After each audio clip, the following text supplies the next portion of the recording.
Neymar's right ankle appeared swollen after Brazil's opening game, the result of a sprain sustained around the 67th minute here on this play. Welcome back everybody, I'm Dr. Brian Sutterer, and if you're new here and enjoy learning about the underlying anatomy and mechanisms of sports injuries, then please consider subscribing to the channel for all future videos. We could certainly see the swelling in Neymar's right ankle as he exited around the 80th minute of the game. Here, of course, we're looking at the lateral or outside portion of his ankle, and it's not too significant, to be totally honest. There's a normal bump that you see here on the outside of the ankle from the bottom end of a bone called the fibula, so it's normal to have somewhat of a bump on the outside of an ankle, but definitely I would say some mild to moderate swelling. The injury actually occurred on a play back in the 67th minute, so around 13 minutes before he subbed off.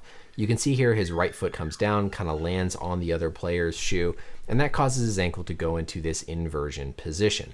There really wasn't much of a direct blow to the inside of the ankle. Of course, the team doctor said afterwards there was some direct trauma, but this really looked more like a standard inversion mechanism low ankle sprain. When he actually came off, there was no second injury, there was no contact, so it was likely just the accumulation of pain that caused him to eventually leave the game. We saw him leave the game with a little bit of a limp, but the good news is it doesn't appear to be that there's any brace on his right ankle, and he wasn't using crutches, all of which are good indicators for the prognosis of the injury. With our biodigital anatomy tool here, the ligaments that we're concerned about are the 3 ligaments on the outside of the ankle, shown here in blue in order of most commonly injured to least commonly injured. The ATFL, which sits here in the front and runs from that bump like we saw on Neymar's outer ankle, the distal fibula, the lateral malleolus, to a bone called the talus, the ATFL. Going down below this, we have the CFL or calcaneal fibular ligament, and then all the way in the back, we have the posterior talofibular ligament. Part of this bump that we're seeing on the outside of Neymar's ankle is just this bump of the distal fibula, the lateral malleolus. You can feel it on yourself, and in some people, it's really prominent.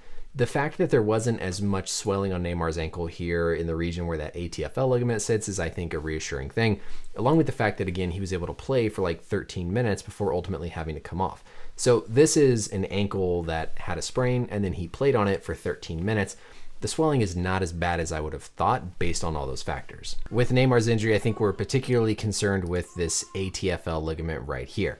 If we go back to the replay and sort of triple box with our anatomy, whenever he plants, the foot goes into a little bit of plantar flexion with the ankle. That's going to make that ATFL even more likely to be torn.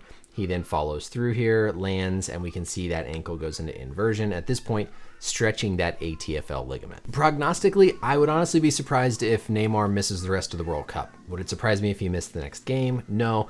But in no way do I think this is a World Cup ending injury unless it's something very unique like a fracture or one of the other sort of secondary traumas that you can get with an ankle sprain that's atypical. First of all, he continued playing for 13 minutes after the sprain and only had to come off after the pain had increased to a substantial level. Secondly, we saw him without the use of a gait aid, meaning there were no crutches.